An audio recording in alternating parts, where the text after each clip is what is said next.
Esta es la sexta y última conferencia del curso La década de 1940. Vamos a abordar el tema de ciencia y tecnología con pues la conferencia que brindará el doctor Juan José Saldaña González. Haré lectura de su síntesis curricular. Juan José Saldaña González es doctor en Filosofía e Historia por la Universidad de París, Francia. En la actualidad, es titular del Seminario de Historia de la Ciencia y la Tecnología en México y del Seminario de Historiografía Mexicana de la Ciencia por la Facultad de Filosofía y Letras de la UNAM. Asimismo, es fundador y director de KIPU, Revista Latinoamericana de Historia de la Ciencia y la Tecnología, así como coordinador de la comunidad de Internet de Historia de la Ciencia y la Tecnología en América Latina, que ustedes pueden consultar, afiliarse, seguir desde luego en la siguiente dirección electrónica, todo junto con minúsculas sin acentos, www.historiacienciaytecnologia.com. Está sencillita, historiacienciaytecnologia.com. Hay diversidad de materiales que seguramente serán de su interés. Léanlos, compártanlos, transmítanlos, utilícenlos.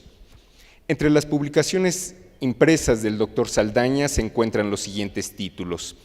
Las revoluciones políticas y la ciencia en México, editado por CONACYT en 2010, el tomo 1 correspondiente a la época de la independencia, el tomo 2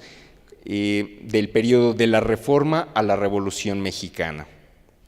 Asimismo, la obra Ciudad de México, Metrópoli Científica, una historia de la ciencia en situación, editado por AMATL y el Instituto de Ciencia y Tecnología del Distrito Federal en 2012.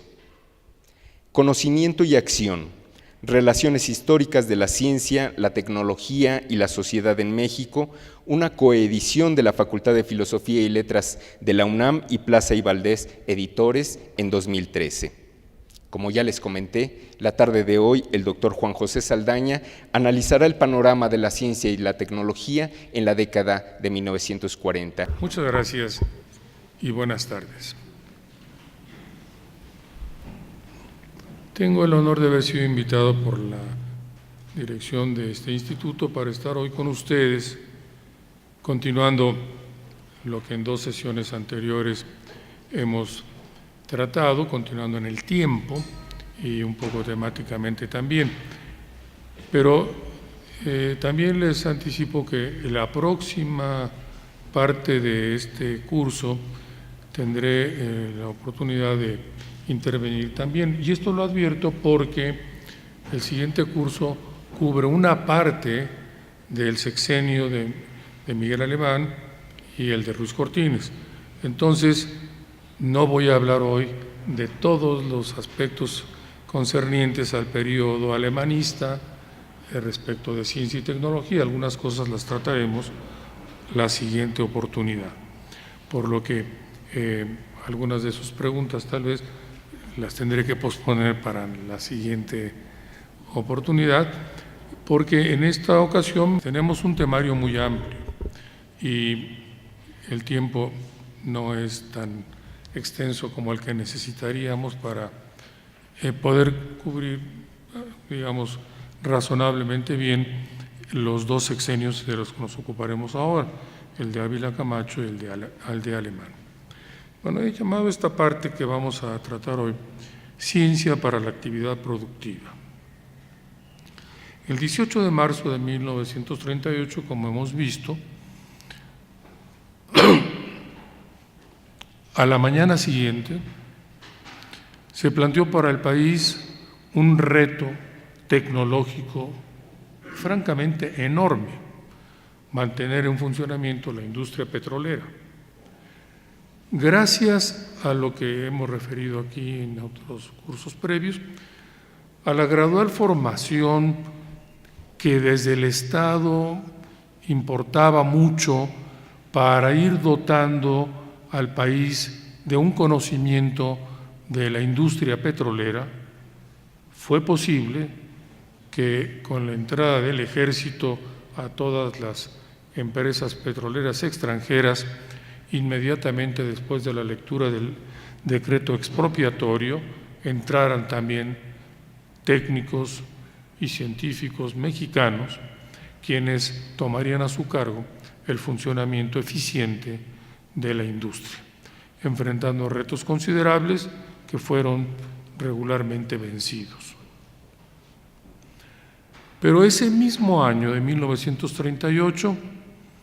que si bien contaba con este momento estelar, digamos, del gobierno del general Lázaro Cárdenas, también dio lugar al inicio de una crisis política de la que seguramente han tenido con nosotros conferenciantes oportunidad de analizar con algún detalle y que yo quiero resumir algunos puntos que son significativos para el tema que nos ocupa. En noviembre de 1938, en los últimos meses del año, los gobernadores Miguel Alemán de Veracruz, Wenceslao Labra del Estado de México y Marte R. Gómez de Tamaulipas iniciaron, junto con numerosos miembros del Senado y de la Cámara de Diputados, un movimiento para obstaculizar la candidatura del general Francisco J. Múgica, quien era el candidato favorito, el que proponía el presidente Cárdenas, y quien era partidario de continuar la revolución social como se había venido desarrollando, en particular durante el gobierno de Cárdenas. Y este grupo se propuso impulsar la candidatura del general Manuel Ávila Camacho. El grupo representaba principalmente la oposición de los grupos regionales a la elección presidencial que se avecinaba contra el estatismo y el colectivismo agrario que habían sido la orientación dominante durante el gobierno de Cárdenas. Y finalmente, pues desde la revolución, este era un patrón ya de la organización política en México. Los opositores a la candidatura de Múgica, pero miembros de la burocracia estatal, pensaban que Múgica significaba la continuidad cardenista y reclamaban un programa político moderado. Como afirma con razón Ariel Contreras en su libro México 1940, la creciente oposición al proyecto económico y político de la burocracia política se hallaba inscrita dentro de una situación económica que marcaba el tránsito de una sociedad fundamentalmente agraria a una sociedad industrial. Bajo el impulso del capital manufacturero norteamericano, este fue otro movimiento opositor, instalado con plantas armadoras en varios puntos, armadoras de automóviles en varios puntos del país y otras empresas norteamericanas y la propia burguesía industrial nacional. La industrialización del país se estaba convirtiendo en una prioridad para diversos sectores frente a la prioridad agraria que había prevalecido durante el sexenio cardenista. Por ello, la elección presidencial de 1940 habría de convertirse en una oportunidad para que la burguesía industrial, encabezada por el Grupo Monterrey, buscara alzarse con el poder político, promoviendo la candidatura de un militar y empresario como era la del general Juan Andreu Almazán, quien llegó a reunir una base social amplia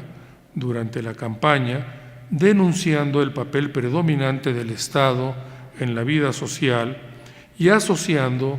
como lo ha mencionado Raquel Sosa, la defensa de la libertad, de la cultura y del progreso humano a una lucha contra el totalitarismo político vigente.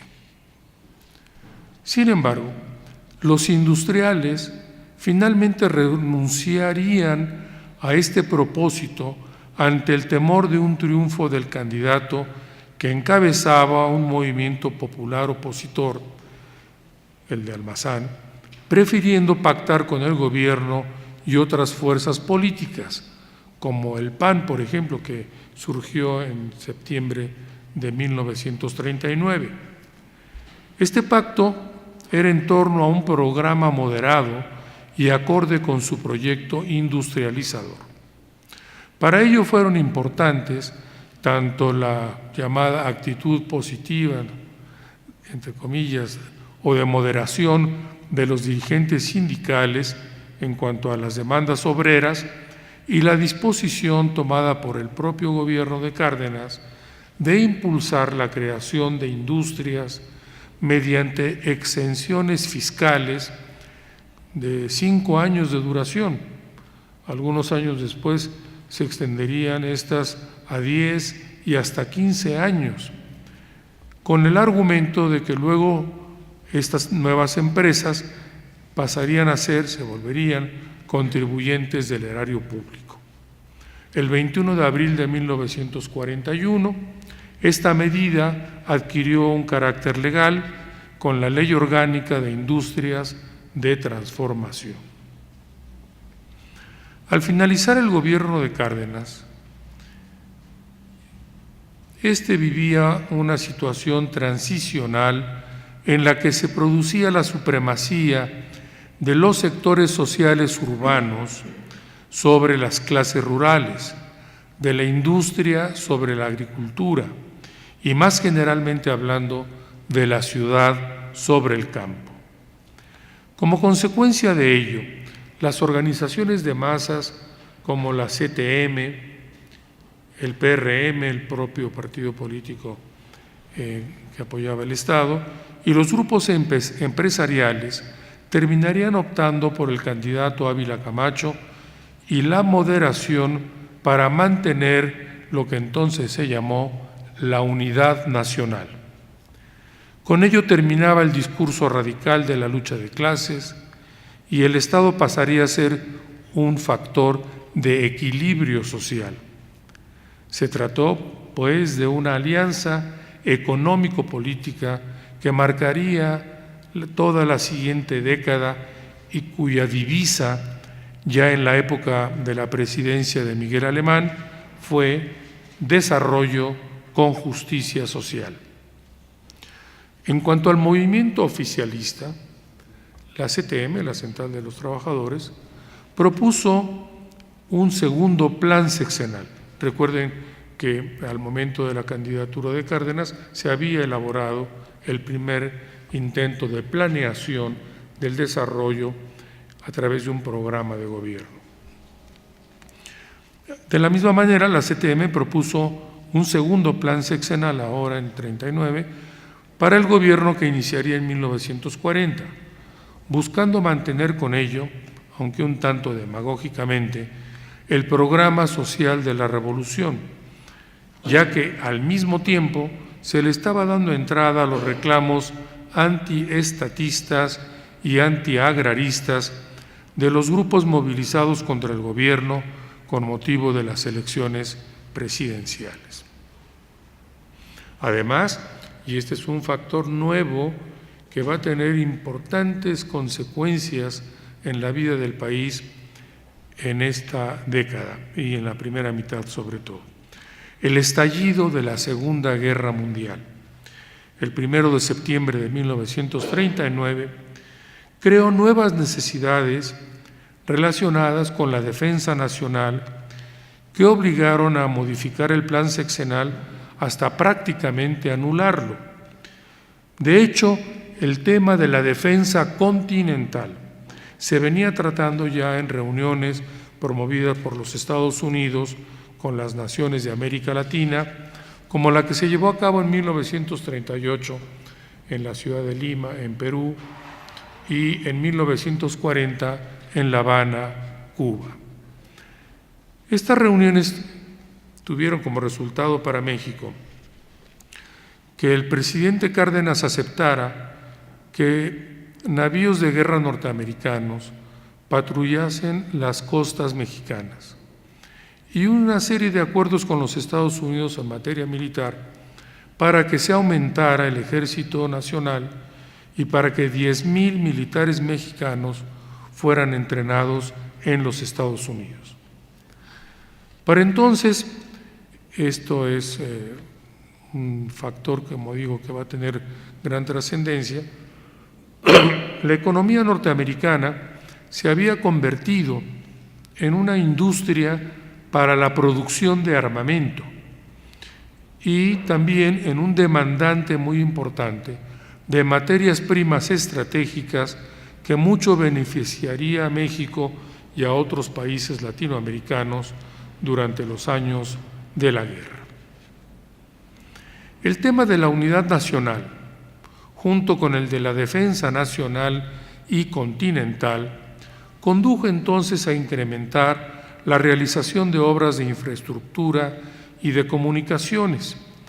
que recordemos ya desde los años 20, 25, 26, que se crean las comisiones de irrigación y de caminos, habían constituido una parte fundamental de la intervención del gobierno en la economía, al crear presas, canales, distritos de irrigación o la construcción de caminos y carreteras en el país. Entonces, nuevamente, hay este impulso a la realización de obras de infraestructura y de comunicaciones, a la generación de energía, no solo petróleo, sino también electricidad, pues desde pocos años antes se había creado ya la Comisión Federal de Electricidad que antes hemos mencionado. Y sobre todo, condujo a un proceso acelerado de industrialización por sustitución de importaciones que inició el gobierno de Ávila Camacho y que se continuaría e inclusive se acentuaría en los gobiernos posteriores. De tal manera que esto lo vemos llegar hasta los años 70, con el propósito de conseguir la modernización del país. Industrialización que se llevó a cabo, por otra parte, con pocas industrias nuevas y sin contar con la necesaria renovación de equipos y maquinaria por causa de la guerra y de la depreciación que tuvo el peso frente al dólar, lo que dificultó enormemente pues, la modernización, cambios de equipos, de maquinaria. Y si bien, como lo diremos enseguida, hay un crecimiento de la economía, al término de la guerra, las industrias mexicanas son chatarra y hubo que iniciar un proceso de renovación de la industria. El crecimiento de la planta industrial y su empleo a plena capacidad se consiguió entonces hasta el gobierno de Miguel Alemán, en el cual se impuso una nueva manera de encauzar la política económica. Desde la elección presidencial para el periodo 1947-1952, ya no hubo plan sexenal de gobierno, sino un método especial que introdujo Alemán de mesas redondas y conferencias para delinear en sus grandes trazos lo que serían las políticas del gobierno de, como empezó a llamarse entonces, desarrollo con justicia social. Una de sus características fue el intervencionismo estatal para orientar el desarrollo económico del país, pero con una dinámica mayor a la que se alcanzó durante la guerra. Se inició entonces, como dije hace un momento, el cambio de la estructura industrial al adquirir mayor importancia relativa las industrias que elaboran bienes de producción sobre las de bienes de consumo. Las industrias mecánicas y químicas, por ejemplo, se desarrollaron más rápido que las textiles y alimenticias. Tengo aquí un gráfico que espero que se alcance a ver, casi no, ¿verdad?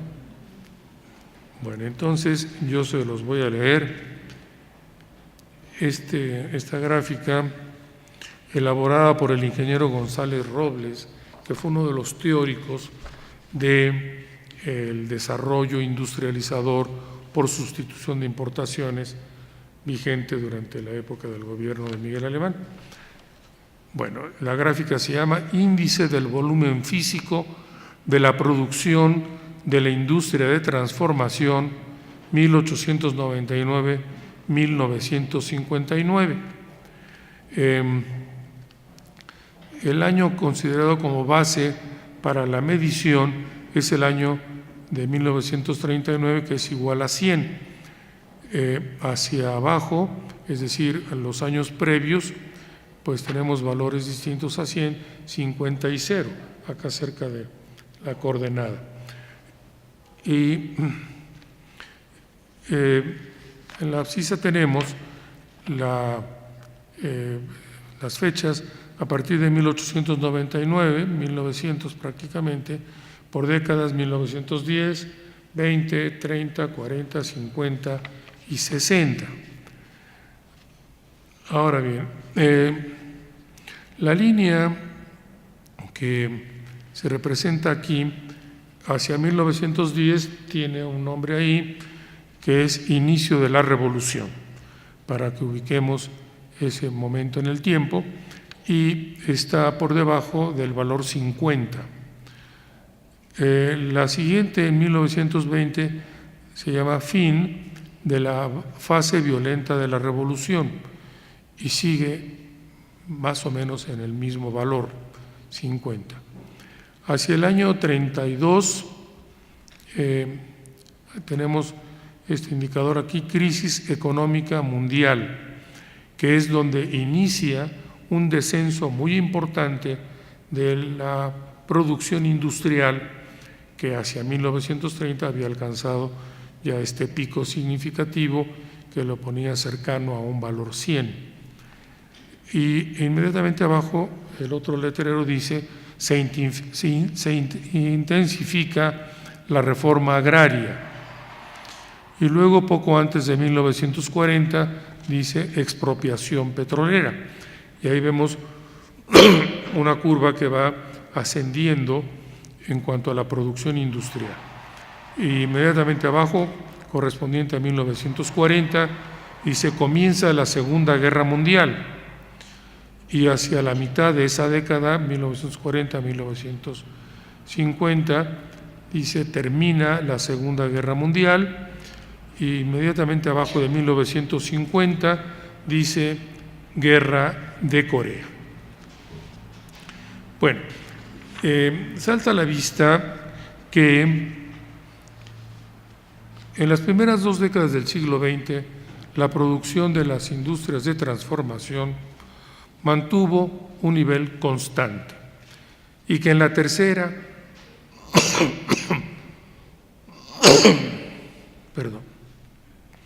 esta producción casi se duplicó,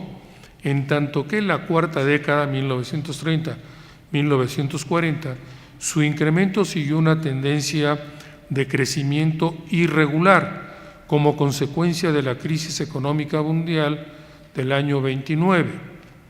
para finalmente hacia 1940 iniciar un crecimiento de carácter exponencial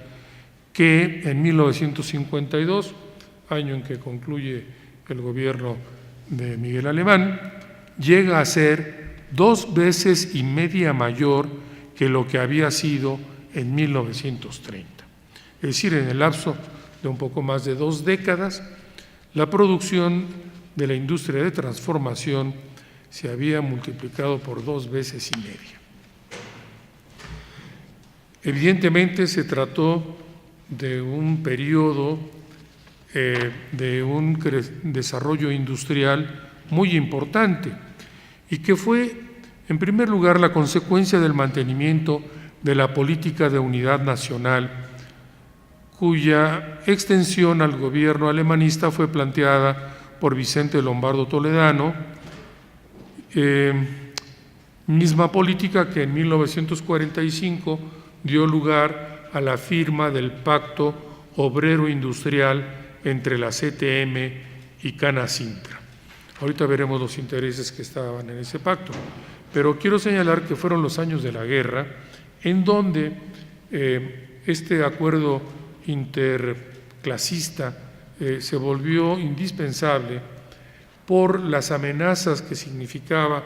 para la seguridad nacional, el propio estado de guerra en que finalmente se vio involucrado el país al participar activamente. Pero en todo caso, como vecino y socio de los Estados Unidos, pues era un enemigo de alto perfil para los países que combatían en contra de los Estados Unidos, y por lo tanto hubo políticas muy radicales para conseguir esa unidad nacional que era imprescindible. En ese periodo, y gracias a esa unidad nacional, este pacto obrero industrial, etcétera, el crecimiento que acabamos de observar va en aumento. Ahora, la Canacintra defendía como parte de este pacto la creación de un mercado nacional protegido que permitiera el desarrollo de la pequeña y mediana industria. Esta fue una característica, una tónica, diría yo, muy importante de toda la década, impulsar el desarrollo de la pequeña y mediana industria en el país. También la participación del Estado fue juzgada como necesaria para evitar una competencia a las industrias mexicanas por parte de las industrias extranjeras que al término de la Segunda Guerra Mundial habrían de arribar al país. Entonces es el inicio de una política proteccionista y de sustitución de importaciones, que en el siguiente gobierno, el de Alemán, se potenciaría en forma considerable. La Canacintra también apoyó al movimiento sindical, teniendo la seguridad de que los conflictos laborales no emergerían más y no afectarían sus intereses. La CTM, por su parte, con dicho pacto volvía a actuar en la vida política y obtenía el liderazgo de la clase obrera para elevar el nivel de vida de los trabajadores. Y en cuanto al Estado, se convertía en el árbitro de los factores de la producción y en el gestor de la industria nacional para que el país remontara su condición de nación subdesarrollada. Con estos acuerdos y otros de colaboración interclasista, el nuevo gobierno puso en marcha un modelo de desarrollo económico que hacía depender de manera muy importante, y esto nos interesa para nuestro tema de manera especial, que hacía depender, decía, de manera muy importante, la política de la técnica, como Luis Medina, entre otros investigadores, lo han señalado desde hace tiempo, ya que el programa de gobierno, en palabras del mismo Miguel Alemán, era el resultado, decía, de la colaboración de todos los sectores nacionales y locales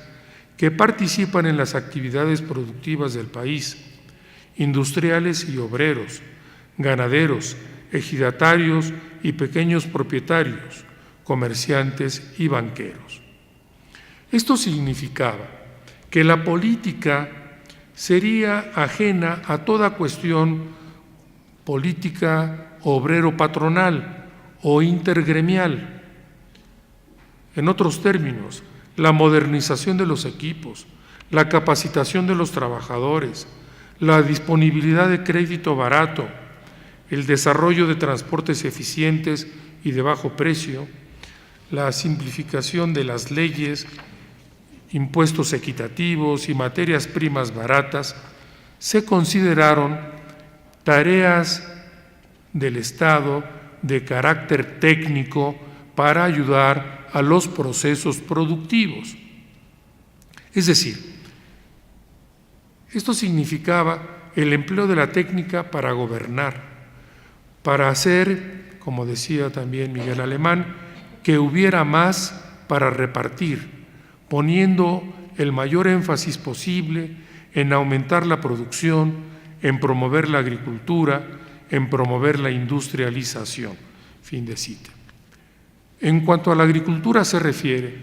aspectos como la mecanización y el fomento a la pequeña propiedad industrial y su inafectabilidad eran también prioridades del nuevo gobierno. Elevada así la técnica y la tecnología, quisiera hacer una pequeña digresión sobre tecnología, para ver si estamos entendiendo todos lo mismo. Si yo les preguntara qué es tecnología, ¿qué me contestarían ustedes? ¿Esto es tecnología? ¿Sí? ¿Todo el mundo está de acuerdo? Pues no. La tecnología no son los objetos. La tecnología es el conocimiento organizado, sistematizado, orientado a la actividad productiva. Ahora, no se confunde con la técnica. La técnica son los procedimientos específicos que deben seguirse para ejecutar algo. Un tablajero del rastro tiene una técnica para descuartizar marranos, que yo no conozco, y si lo intentara seguramente me descuartizo primero a mí mismo por no conocer y dominar esa técnica. Pero la tecnología es el conocimiento científico de la actividad productiva. Hago este señalamiento porque en lo sucesivo nos vamos a estar refiriendo al surgimiento en muchos casos y al desarrollo de la tecnología en el país. Bien, decía que elevada así la técnica y la tecnología a un papel orientador de la vida social, se abría entonces un nuevo capítulo en la historia nacional del conocimiento científico y técnico, el cual se reflejó en un impulso renovado a estos. La renovación se anclaba, desde luego, en la Revolución Mexicana, que con sus disposiciones presentes en el artículo 3º, en el 27º, en el 123, había dotado al Estado de facultades fundamentales para el desarrollo del país al crear el intervencionismo del Estado en áreas decisivas para el desarrollo y en contra del librecambismo preponderante en el ámbito internacional. En el nuevo contexto histórico que se generó en la década de 1940 y en el de los gobiernos que surgieron entonces, estas disposiciones constitucionales encontraron un ambiente propicio para su actualización y puesta en práctica en el país. En el caso de la ciencia y la técnica, se hizo evidente este derrotero al enfatizarse el desarrollo tecnológico en todos los ámbitos, entendiéndose por tecnología la ciencia de la actividad productiva. En 1941 el Banco de México creó la Oficina de Investigaciones Industriales, poniéndola a cargo del ingeniero agrónomo Gonzalo Robles, uno de los teóricos del desarrollo económico en México, cuya misión, la de la Oficina de Investigaciones, no la de Gonzalo Robles, cuya misión era realizar estudios sobre planeación industrial mediante el estudio de las cuentas nacionales, el presupuesto económico, los criterios de la política económica y fiscal, a fin de hacer útiles sus trabajos para el fomento general de la economía mexicana, es decir, de la actividad productiva en el país. En 1950, más tarde, el propio Banco de México crearía el Instituto Mexicano de Investigaciones Industriales para realizar investigaciones sobre recursos naturales con potencial para ser utilizados por la industria, tales como alimentos, fibras, combustibles sólidos y productos químicos, y proporcionar adiestramiento a estudiantes de posgrado.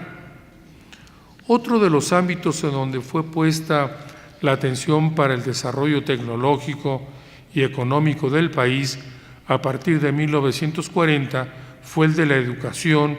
e investigación universitaria, principalmente, y en la Politécnica también, pero con algunas modalidades que mencionaré un poquito más adelante.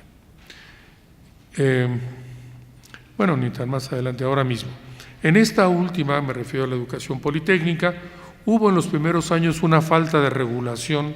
de la propia institución,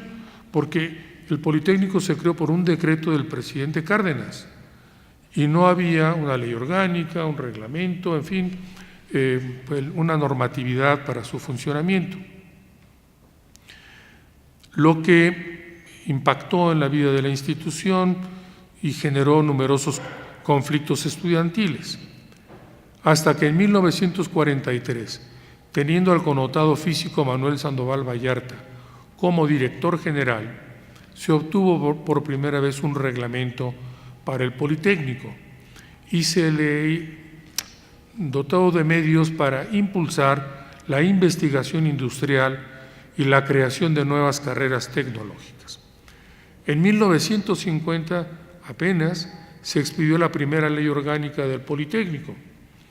Se crearon también en esos años institutos tecnológicos en Durango, en Chihuahua, Jalisco y Coahuila, que luego ampliaron su cobertura al adquirir el carácter de institutos tecnológicos regionales, varios de ellos. Las relaciones del Estado con la universidad, que fueron tormentosas en la década de los 30, llegando incluso hasta el rompimiento en 1930,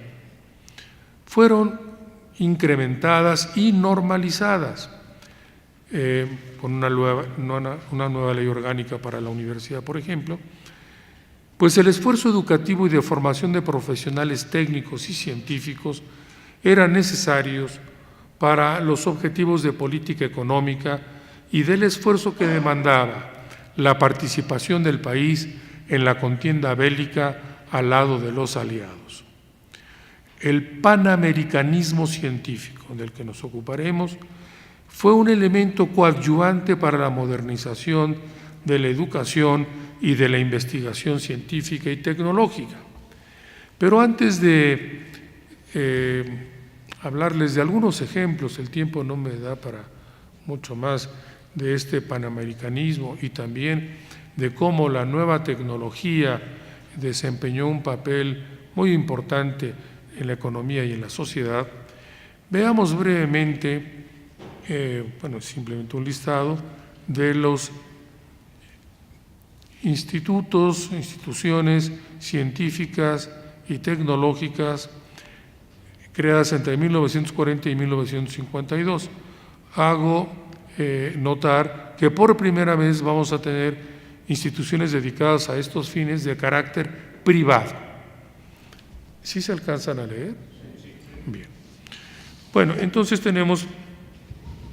el Instituto de Investigaciones Pecuarias, que es una reorganización del anterior Instituto Biotécnico, creado el año 35, fundado por el doctor Enrique Beltrán. La Oficina de Investigaciones Industriales, que acabo de mencionar, del Banco de México, el Instituto de Química de la UNAM, el Comité Nacional de Lucha contra la Tuberculosis, antecedente de un instituto para esta temática, el Instituto de Matemáticas en 42, el Observatorio Astrofísico de Tonantzintla, creado como una contribución y colaboración del Gobierno de México y la Universidad de Harvard, y del que diré un poquito más enseguida como ejemplo de la colaboración con los Estados Unidos. El Instituto de Estudios Médicos y Biológicos de la UNAM, el segundo organismo estatal que buscaba, como su nombre lo dice, impulsar y coordinar la investigación científica, que lamentablemente se limitó solo a otorgar becas y no armó una política para la ciencia y la tecnología propiamente dichas. El Hospital Infantil de México, un importante centro de investigaciones, el Instituto Tecnológico y de Estudios Superiores de Monterrey, en 1943, una institución de enseñanza superior privada, la Universidad Iberoamericana, igualmente privada. Un organismo del Estado, de los patronos y de los trabajadores, el Instituto Mexicano del Seguro Social, cuya influencia va a ser definitiva en la vida de México hasta el presente, y que dio lugar y da lugar también hasta la fecha a una importante actividad de investigación en el área médica. Por darles un dato, en la actualidad la institución que tiene el mayor número de publicaciones científicas es el Seguro Social. El Instituto Nacional de Cardiología, muy importante institución de investigación científica también, los laboratorios de la empresa Sintex, empresa privada, que entre otras cosas, o sobre todo, fue conocida internacionalmente por haber desarrollado a partir del barbasco, una planta que existe en México, hormonas naturales que condujeron a la elaboración de los anovulatorios. En 1945 el Hospital para Enfermedades de la Nutrición, el Instituto Tecnológico Autónomo de México, también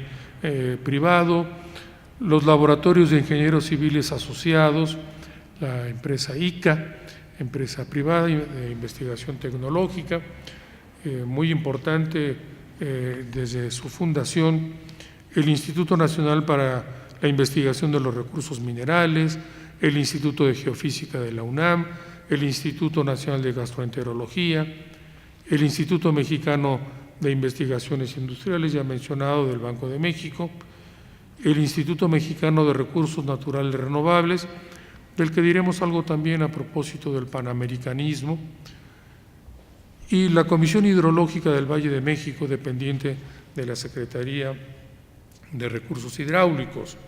entre otras instituciones que, como podemos observar, son, tanto en número como por su trascendencia, un grupo de instituciones muy importantes, la mayor parte de las cuales existen hasta la fecha y que surgieron al amparo de esta política de formar recursos humanos y hacer investigaciones que pudieran conducir a aplicaciones útiles y de interés para el desarrollo del país. Bien, vamos a ver un par de ejemplos del panamericanismo científico con un cierto detalle de investigación histórica que creo que resulta más esclarecedor que una formulación genérica y solo descriptiva. Aquí tienen ustedes la cámara tipo Schmidt del Observatorio Astronómico de Tonantzintla en 1942, que surgió como resultado de la cooperación entre México y Estados Unidos. Este es un ejemplo de la colaboración inicialmente entre dos personas. El astrónomo mexicano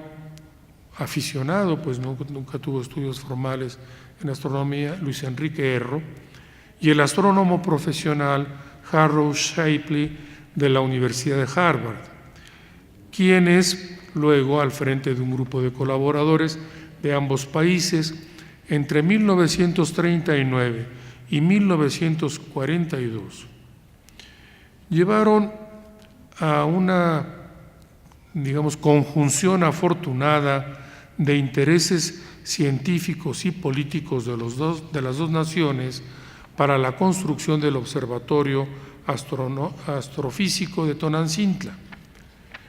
Pero el mayor interés de este proyecto fue la instauración por primera vez en México de la nueva rama de la astronomía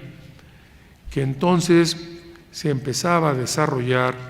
es decir, la astrofísica, y que en México vino a sustituir los estudios de astronomía de posición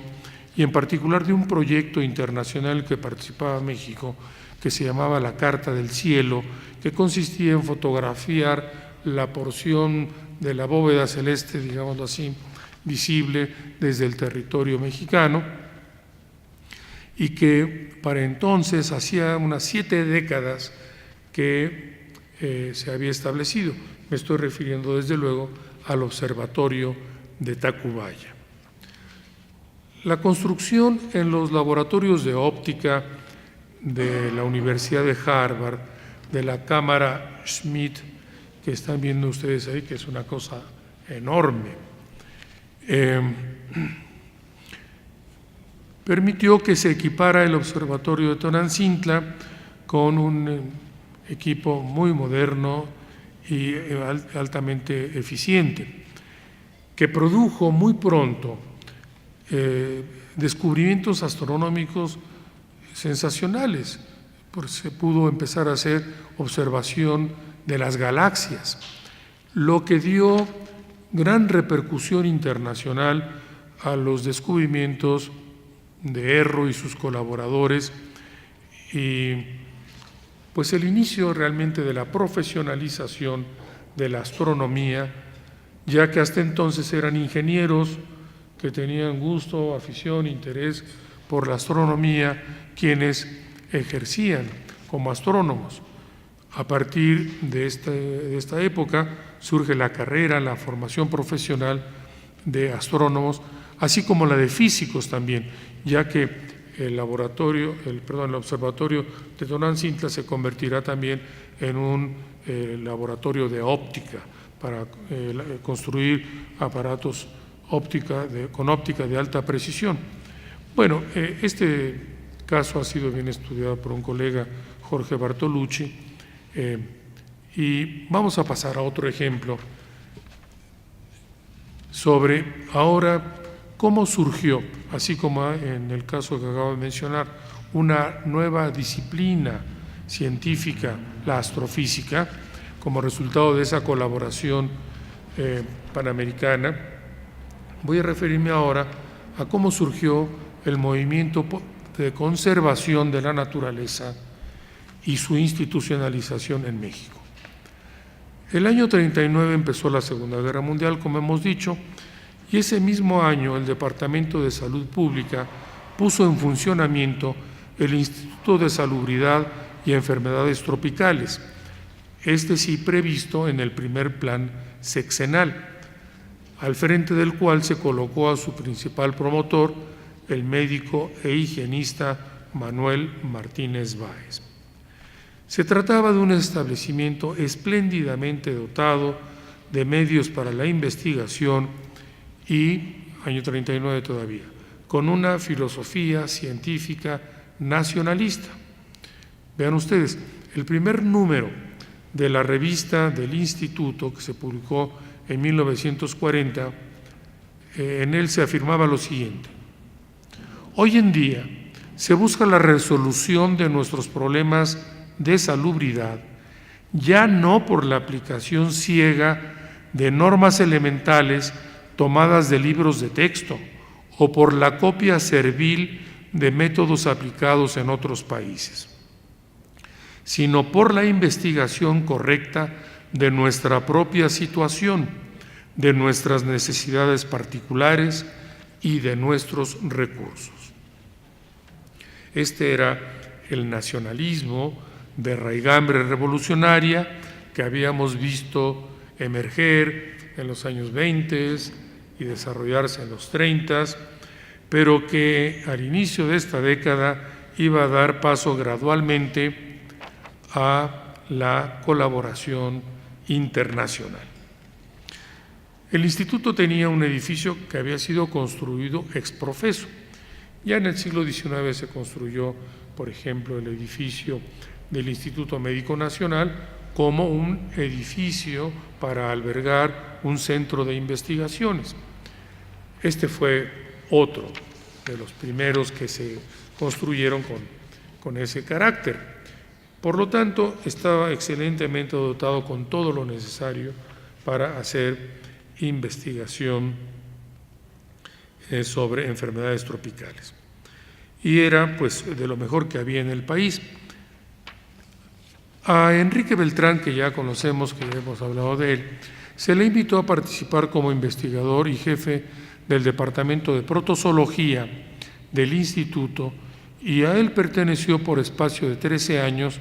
sin abandonar sus labores docentes como profesor de zoología en la Escuela Nacional Preparatoria y en algunas otras instituciones como la Escuela Nacional de Ciencias Biológicas del Politécnico.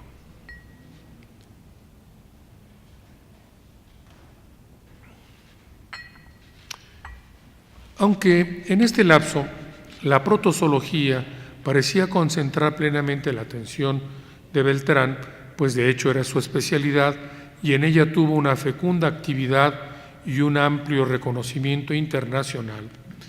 fue, sin embargo, durante este periodo cuando Beltrán sentó las bases en México del conservacionismo. Perdonen, hago esta aclaración, digo bien del conservacionismo, no del conservadurismo.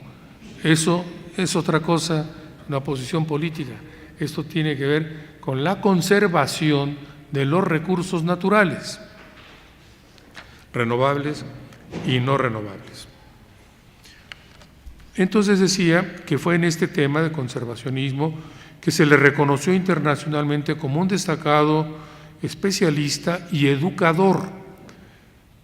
Estos aspectos, sobre la base proselitista y organizativa que mencionamos en una ocasión anterior, que Beltrán había venido llevando a cabo para impulsar la biología en México, prepararon el siguiente y definitivo paso para la consolidación de la investigación ecológica en México en la década de los 40, es decir, la creación de instituciones. Veamos cómo se produjo esto. Con el estallido de la Segunda Guerra Mundial y el involucramiento de México en el conflicto, se crearon condiciones para un acercamiento entre científicos estadounidenses y mexicanos, así como con los científicos de otros países de América Latina, pues se trató de un movimiento continental. El panamericanismo científico, como se le llamó, hundía en parte sus raíces en justificadas razones de estrategia militar y geopolítica, y en parte en el importante desarrollo científico que localmente se estaba generando en México. Es una aclaración que yo creo importante, porque no es que solo de Estados Unidos para acá vinieron las cosas, sino que efectivamente hubo un movimiento de personas, ideas, etcétera, hacia México, pero porque en México estaba floreciente y en pleno auge el interés por la ciencia, digámoslo a la manera de Bachelard, el espíritu científico, como veremos en este mismo ejemplo y en el otro que les voy a dar de tecnología. Así fue, por ejemplo, que los asuntos sanitarios cobraron gran interés para los Estados Unidos y para las propias naciones americanas, de manera especial en lo referente a las enfermedades tropicales que se estudiaban en la región. Pero igualmente organismos multilaterales como la Unión Panamericana, antecedente de la actual Organización de Estados Americanos, la OEA, y algunos años después la UNESCO, se interesaron por el fomento a la cooperación científica entre los países americanos y la de estos con otras regiones, haciendo que la ciencia alcanzara dimensiones internacionales de carácter tanto bilateral como multilateral. Me acabo de llevar la sorpresa que el personaje que voy a mencionar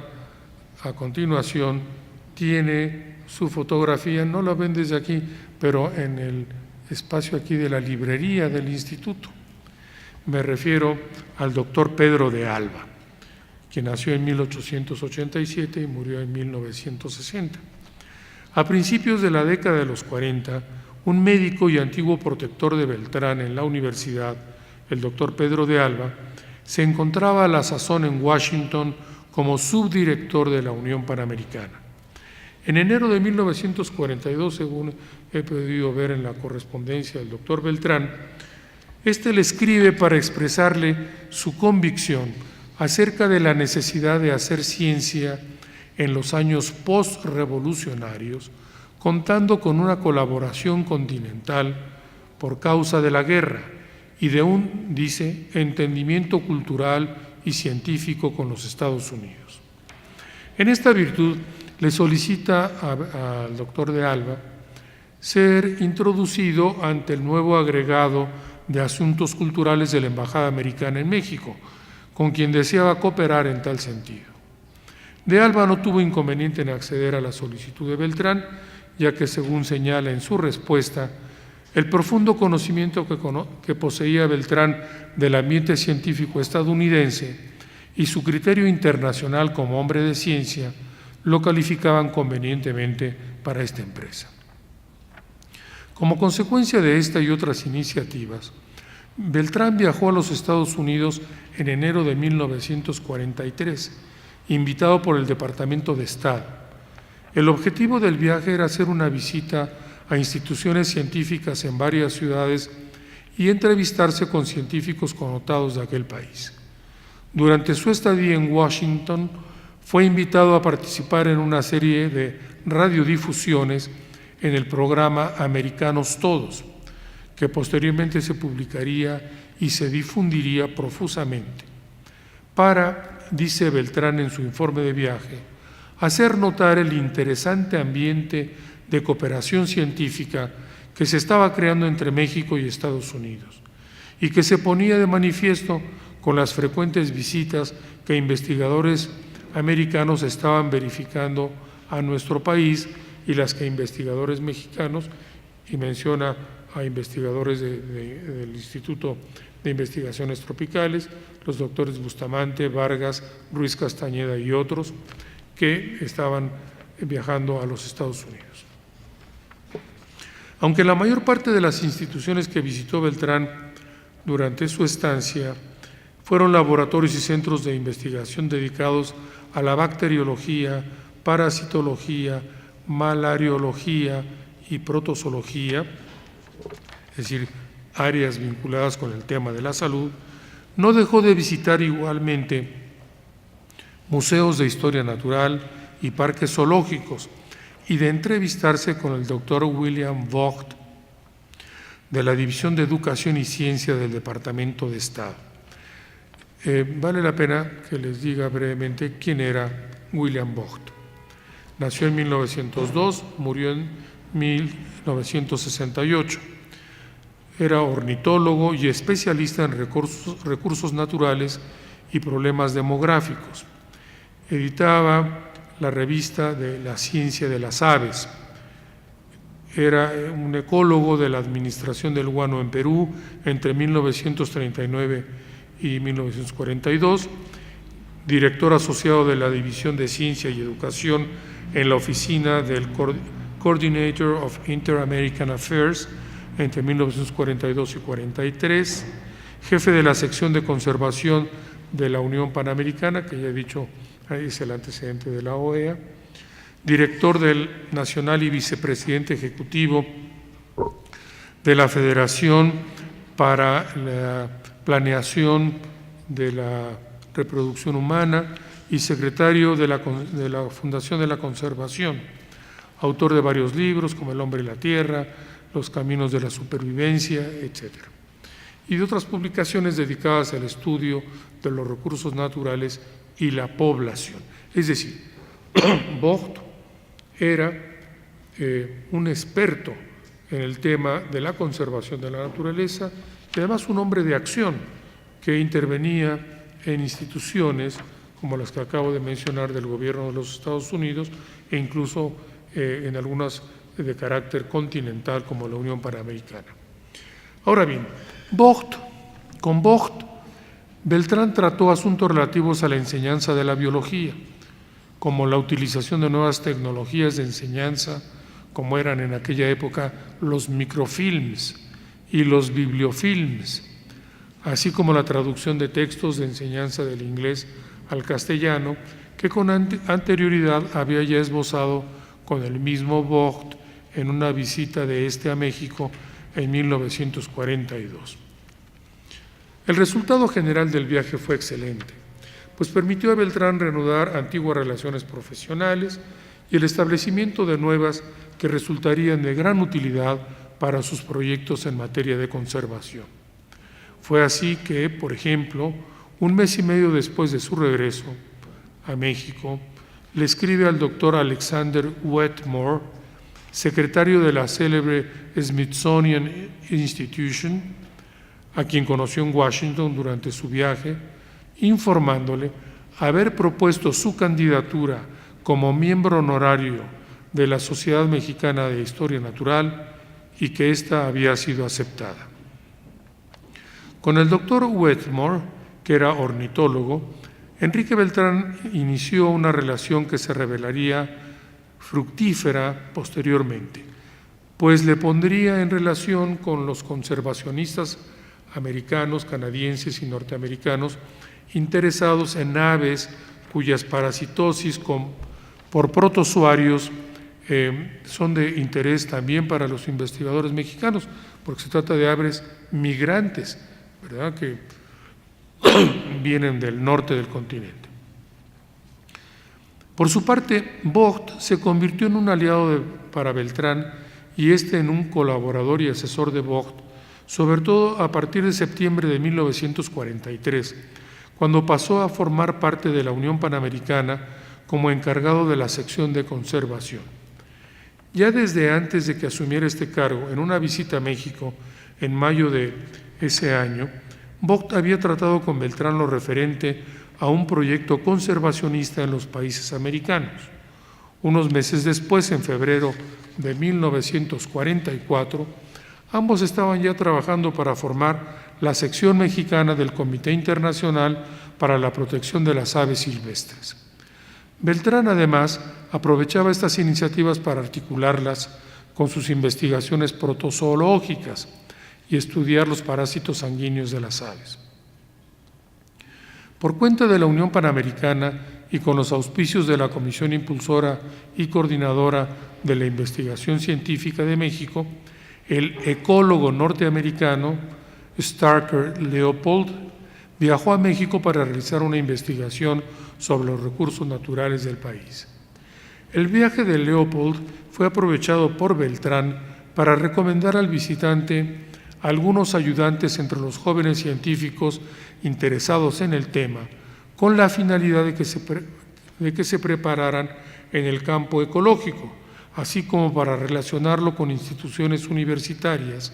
como fue el caso de la de Nuevo León, a fin de que colaboraran para la realización de un mapa biológico en ese estado. Apenas terminada la guerra en Europa, Beltrán fue invitado a Francia a la conmemoración del bicentenario del nacimiento de la muerte de Lamarck, sobre quien había escrito un libro, y en esa oportunidad recorrió también Inglaterra y otros países europeos, lo que le dio oportunidad para retomar sus antiguas relaciones profesionales con científicos europeos y establecer otras nuevas dentro de la perspectiva que cada vez le atraía más, el conservacionismo. Entre los científicos del área ecológica con los que mantuvo relaciones permanentes están los profesores Humbert del Museo de Historia Natural de París, Monod del Instituto Francés del África Negra, Van der Berge del Instituto de Medicina Tropical de Bélgica, Hindle de la Sociedad Zoológica de Londres y Roy de la Unión Internacional de Protección de la Naturaleza, entre otros. Entre los científicos de América Latina con quienes Beltrán en esta etapa del panamericanismo entra en contacto y colaboración, se encuentran Enrique Sparn y José Yepes de Argentina, José Pérez Arbeláez y Mario Lacerna de Colombia, Mario Pacheco de El Salvador, Parmenio Yáñez de Chile,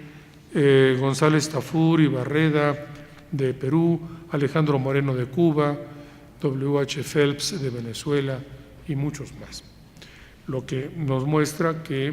para Beltrán fue realmente la llave de entrada al mundo internacional y latinoamericano para el estudio de la conservación. Por ello, Beltrán, en los años subsiguientes al fin de la guerra, tuvo una actuación particularmente importante en el ámbito de la conservación, pero sobre todo en el de la educación ambiental, en la que fue reconocido como pionero. Sus propuestas fueron internacionalmente conocidas y se aplicaron en países africanos, de Asia, de tal manera que Beltrán consiguió una visibilidad internacional que permitió que una serie de elementos se reunieran en México para que en 1952 se pudiera establecer el Instituto Mexicano de Recursos Naturales Renovables. Por ejemplo, un dato, no puedo extenderme más porque el tiempo no lo permite, la Fundación Ecologista Norteamericana, la Charles Lathrop Pack Forestry Foundation, aportó $125,000 con la condición de que Beltrán consiguiera otros $125,000. Y Beltrán, con sus contactos en México, consiguió que la Nacional Financiera o empresas como la Goodrich Euskadi y otras hicieran aportaciones para reunir la cantidad por la cual la Fundación PAC había condicionado su propio apoyo, lo cual se hizo. Por eso destacaba yo que no era nada más de allá para acá. También aquí se dieron los elementos que hicieron posible y que, de hecho, crearon los factores sine qua non para esa colaboración internacional que condujo a la creación de este primer centro de investigación ecológica en México.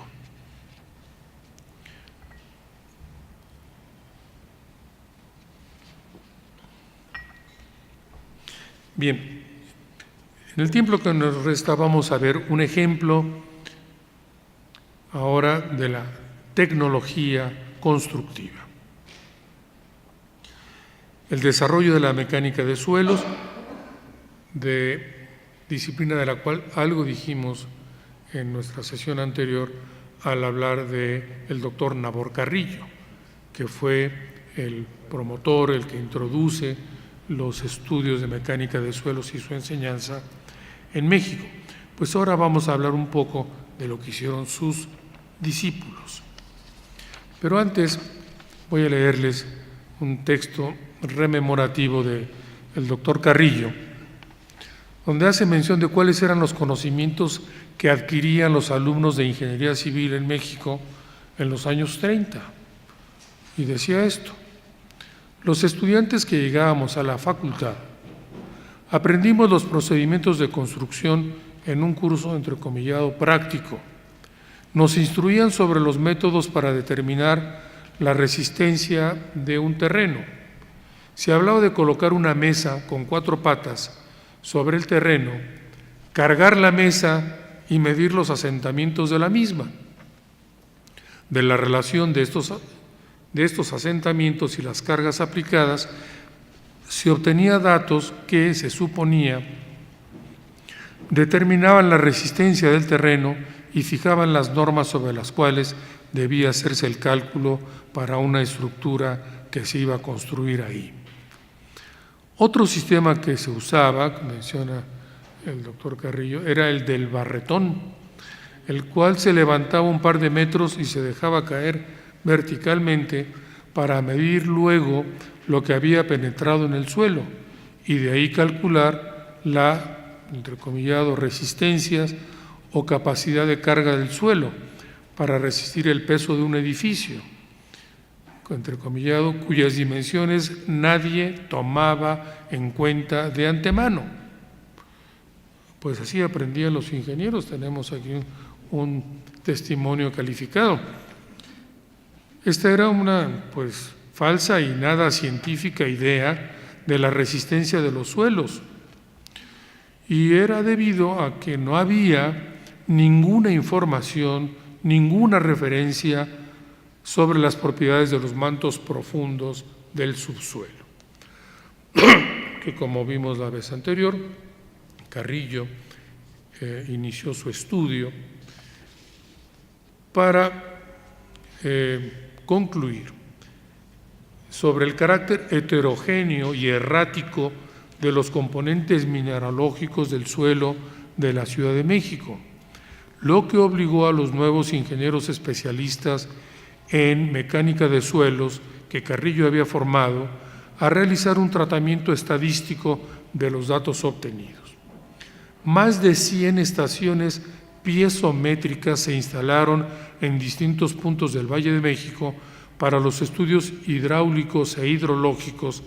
así como otro tipo de estudios que realizaban muestreos geológicos para los estudios estratigráficos, gravimétricos y de sismicidad, y con todo ello reunir la información requerida para la integración, por primera vez en la historia de la ciudad, es decir, una historia de 700 años casi, de una imagen de la composición del subsuelo y de las fuerzas que actúan sobre él. En síntesis, los resultados alcanzados mostraron que las arcillas del subsuelo son cenizas volcánicas depositadas en agua dulce o salada. Recuerden ustedes que los lagos de México y de Texcoco pues eran uno de agua dulce y el otro salada. ¿Dónde iba? Con cantidades variables de carbonato de sodio y cloruro de sodio en solución. Los análisis con microscopio electrónico, espectrógrafo de masas, rayos X y de análisis técnico diferencial permitieron que se identificaran a la montmorilonita y la ilita como principales componentes, y la fase sólida resultó ser una mezcla de tales minerales con granos de tamaños de limos y arenas y con presencia también en algunos estratos de restos fósiles. Las informaciones estratigráficas y gravimétricas permitieron establecer la relación vacíos, presiones y los coeficientes e índices de compresibilidad y de consolidación del suelo. De la misma manera, pudieron estudiarse las propiedades mecánicas de resistencia y las características esfuerzo de formación de importancia en el comportamiento de la arcilla de la Ciudad de México, al analizar los datos experimentales según las teorías de la elasticidad, de la distribución de esfuerzos y de la plasticidad con sus métodos matemáticos correspondientes. Ya estamos lejos de la silla y el barretón, ¿verdad? Y sin embargo, temporalmente no muy lejos. Esto se hizo a finales de la década de los 30 y los primeros años de la década de los 40. Y de todo ello resultó un gran interés para los científicos en el sentido de innovar en la ingeniería civil de la Ciudad de México. A partir de los años 40 y 50, especialmente en áreas como hidráulica, estructuras, cimentaciones y mecánicas de suelos. Para ello fue necesaria la creación de modelos y la realización de análisis experimentales que impactaron fuertemente, entre otros aspectos de la construcción, al diseño de estructuras resistentes a los movimientos del suelo por la deformabilidad de las arcillas en función de la zonificación de la ciudad, y a la actividad sísmica mediante la cuantificación de los fenómenos sísmicos a partir de las propiedades mecánicas y estratigráficas de los materiales del subsuelo, que permiten conocer probabilísticamente la resonancia de los mismos. De esta manera, se produjo en la Ciudad de México una auténtica revolución tecnológica, cuyo impacto puede estimarse si se toma en cuenta que con ella terminó el paradigma de desarrollo urbano horizontal que prevaleció desde la fundación de la ciudad, allá por el año 1315, y en su lugar se estableció el vertical, que es el vigente desde hace más de 50 años en la ciudad. Grandes implicaciones urbanas que no tenemos tiempo de seguir puntualmente, sociales y culturales, y en la forma de vida de la población, surgieron como resultado de este cambio, pues con la tecnología de construcciones que se desarrollaron con técnica propia y por ingenieros mexicanos, mismos que obtuvieron un gran reconocimiento en el país y en el extranjero, se produjeron innovaciones fundamentales en la vida de la ciudad. Por primera vez quedaron bajo control las fuerzas naturales derivadas de la geografía y la geología de la ciudad mediante grandes obras de ingeniería. Así la ciencia y la técnica se convirtieron para los ciudadanos en algo real y concreto en la Ciudad de México, y para los políticos en las herramientas que habrían de permitir una gobernabilidad eficiente de la ciudad. Aquí tienen ustedes una fotografía aérea en la época en que se terminó la construcción, espero que lo distingan ahí, de la torre latinoamericana, de la que les voy a decir algunas cosas de su construcción y del papel que tuvo la tecnología en ese momento. Un rascacielos para la capital. La llamada Torre Latinoamericana, que se encuentra ubicada en la esquina de Avenida Francisco y Madero y en la otro tiempo llamada Avenida San Juan de Letrán, en la actualidad el eje central Lázaro Cárdenas de la Ciudad de México, es propiedad de la Latinoamericana Seguros de Vida Sociedad Anónima. Su edificación fue decidida como una inversión de esta compañía para sustituir a su antiguo edificio por uno nuevo y moderno en función del valor del terreno que en 1946 era considerado el más valioso de la Ciudad de México. Inclusive la decisión inicial de edificar una construcción de 26 pisos fue modificada más tarde para erigir una torre de 43 pisos, la más alta de la ciudad y por mucho en aquella época, que rentabilizara de mejor manera tan inestimable esquina de la ciudad. Bueno, aquí tenemos ya una expresión de ese cambio de paradigma que antes mencioné para el desarrollo urbano, que encontró una nueva rentabilidad del suelo, ya no por su extensión, sino en su vuelo, en su proyección hacia arriba, es decir, en la altura de las construcciones que sobre él se podían levantar. Este es un cambio fundamental. Vean, por ejemplo, en colonias como la del Valle, etcétera, como en los últimos 15 años, donde había casas de 1 o 2 pisos, hoy son torres y torres y torres que contienen decenas y a veces cientos de departamentos en la misma superficie de terreno. Bien.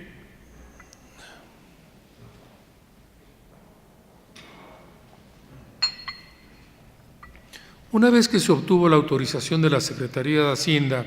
para efectuar esta inversión, se cambiaron los planos originales y se realizaron los estudios correspondientes. La enorme obra constructiva dio inicio el 28 de febrero de 1949 bajo la dirección del ingeniero Adolfo Siebert, y la torre se inauguró el 5 de febrero de 1956. La compañía propietaria tenía gran experiencia constructiva y en la administración de inmuebles en la ciudad, pues era propietaria de innumerables edificios y casas y contaba con su propio departamento de ingeniería para llevar a cabo sus proyectos con ingenieros y arquitectos permanentes que eran empleados de la compañía. Sin embargo, para el importante, costoso e innovador proyecto que estaba considerando llevar a cabo en esta ocasión, subrayo este cambio en la perspectiva, en la manera de entender de la empresa, la construcción de un edificio monumental como lo era esa torre, que voy a mencionarles a continuación. La empresa propietaria decidió proceder de otra manera, contratando firmas de ingenieros para realizar diferentes aspectos de la obra. Adicionalmente, se contratarían también los servicios especializados de 2 consultores para los estudios científicos del subsuelo y uno para la parte uno, y el otro para la parte arquitectónica. Para el diseño antisísmico de la estructura se contrató posteriormente a otro experto, el doctor Nathan Newark, de la Universidad de Illinois. El doctor Leonardo Siebert Vichers fue el consultor contratado para los estudios del subsuelo y sus efectos sobre la estructura de acero, que también calculó que habría de levantarse, los cuales llevó a cabo entre 1947 y 1948. Más tarde, fue contratado también como consultor e inspector de la construcción para la cimentación y la estructura de acero. El doctor Siebert era mexicano,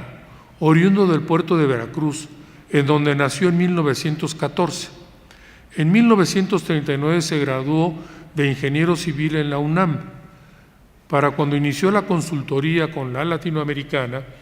ya había realizado estudios de maestría en el Instituto Tecnológico de Massachusetts, que concluyó en 1940.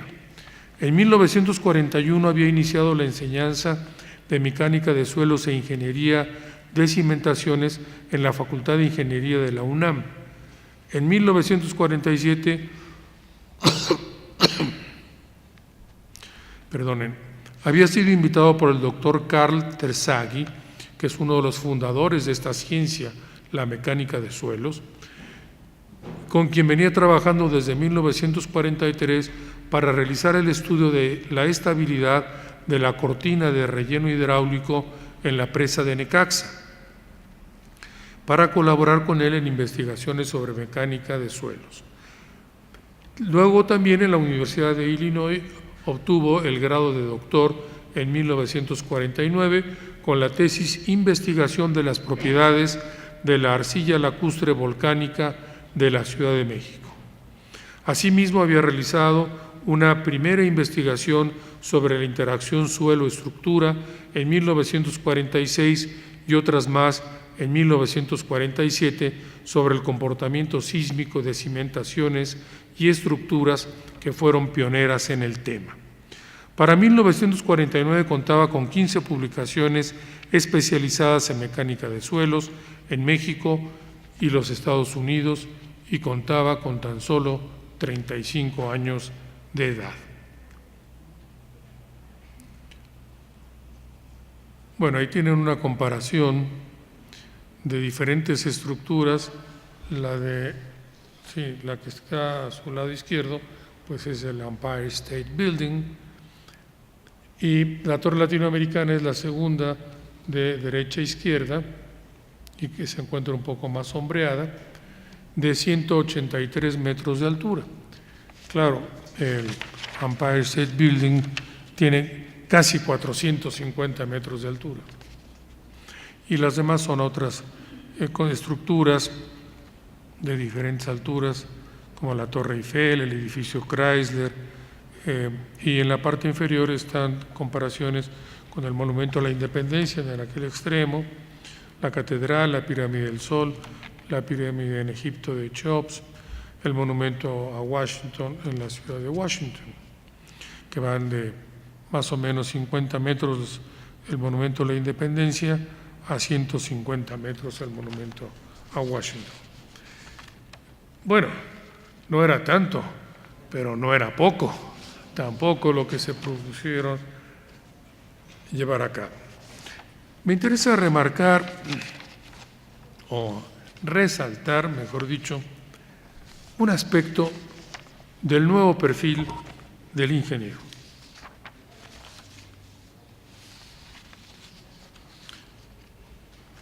Es decir, el perfil del tecnólogo. Ya dije, el experto en la ciencia de la actividad productiva. Primero, se encuentra en posesión de una buena formación científica, como era el caso, reuniendo aptitudes tanto para la investigación como para la ejecución práctica. Estas habilidades fueron desplegadas plenamente por Siebert en la construcción de la Torre Latinoamericana, y que consisten, según lo expresó en una obra escrita años después, en tomar las decisiones técnicas sobre la cimentación del proyecto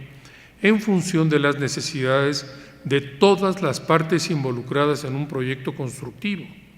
es decir, las del ingeniero o arquitecto encargado del proyecto, como son la estética del edificio, requerimientos funcionales y de las instalaciones mecánicas. Las de los ingenieros estructurales sobre la estabilidad de la estructura, de los usuarios sobre el funcionamiento del edificio, costos de mantenimiento y otros. Las del propietario sobre el monto del costo total y la seguridad de su inversión. Las de las autoridades de la ciudad, como son la prevención de daños a edificios vecinos, utilidad pública, supervisión del proyecto, etc.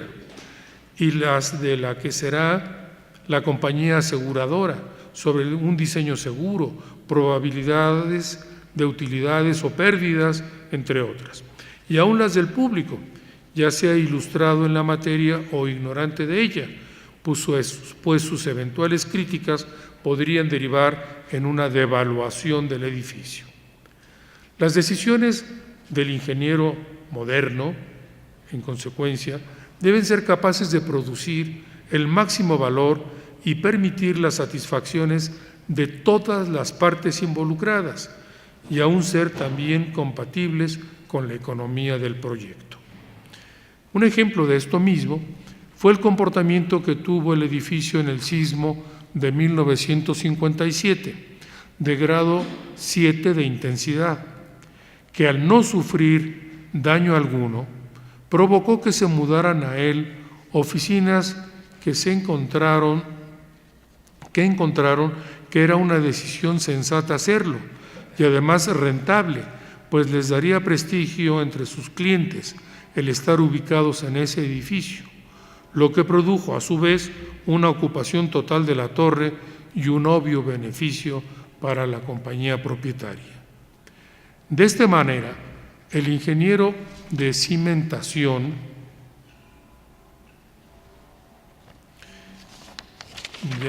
sé que no pueden leer esos pequeños títulos. Ahorita les diré los principales porque tampoco podemos verlo con mucho detalle, pues el tiempo casi se nos ha acabado. Bueno, esta manera del ingeniero de cimentación de una obra debe cumplir con los acuerdos de las diferentes partes. Para ello necesita consultar con el ingeniero de suelos sobre la magnitud y precisión de los estudios de suelo que deberán efectuarse y recabar la información necesaria sobre la estratigrafía, las condiciones hidráulicas del lugar y las propiedades mecánicas para asegurar un diseño racional de los cimientos y garantizar su comportamiento esperado a todas las demás partes involucradas en el diseño y la construcción. Teniendo en cuenta todo lo anterior, el resultado de las decisiones técnicas sobre la cimentación de la Torre Latinoamericana que estuvieron a cargo del Dr. Siebert permitieron la construcción de este edificio según lo especificado y donde el único factor que retrasó su ejecución fue el financiero, pues la compañía propietaria no siempre estuvo en la posibilidad de aportar oportunamente los recursos comprometidos. Veamos pues estas imágenes que les voy a presentar, que nos dan una idea de lo que esta construcción significó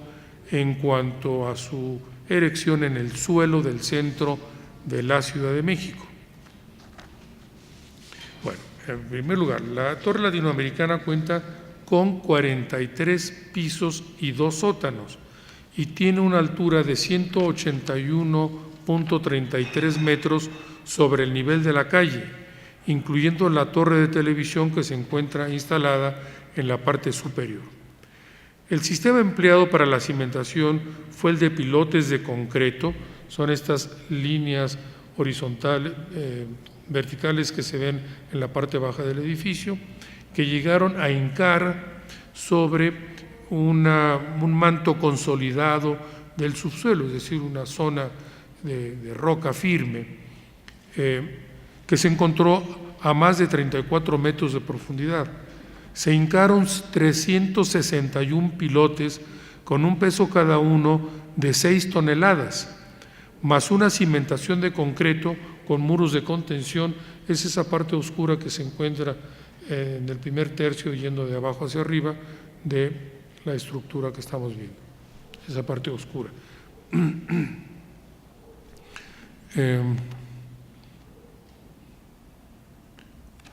Cimentación de concreto con muros de contención, y el peso total de carga del edificio es de 24.093.40 toneladas. Para la estructura de acero se emplearon materiales ligeros y resistentes que fueron fabricados por la Bethlehem Steel Company. Para la resistencia a la acción del viento, porque normalmente se piensa en la torre latinoamericana y sus movimientos con motivo de los sismos, pero la resistencia que opone a la fuerza del viento a esa altura es muy importante y tiene un movimiento continuo. Cuando visiten la parte posterior de la torre podrán sentir cómo se bambolean un poco por la fuerza del viento. De esta manera se hizo una estructura flexible, decía, de acero con un periodo de vibración de 3.659 segundos y no es susceptible que se produzca el fenómeno de resonancia, porque el periodo de vibración de un macrosismo es bastante menor y de un movimiento irregular, como lo ha demostrado la experiencia después ya de innumerables sismos. La estructura de las ventanas es de aluminio y cuenta con 2.500 ventanas que forman la fachada del edificio. Es una fotografía interesante que tal vez alguno de los aquí presentes podrá recordar, haber visto el cascarón de la torre latinoamericana, en donde se ve que en el piso, es el piso 14, se está ya colocando la placa del piso, como posteriormente se haría en el resto de la construcción.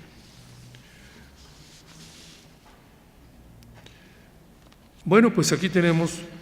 en este otro ejemplo,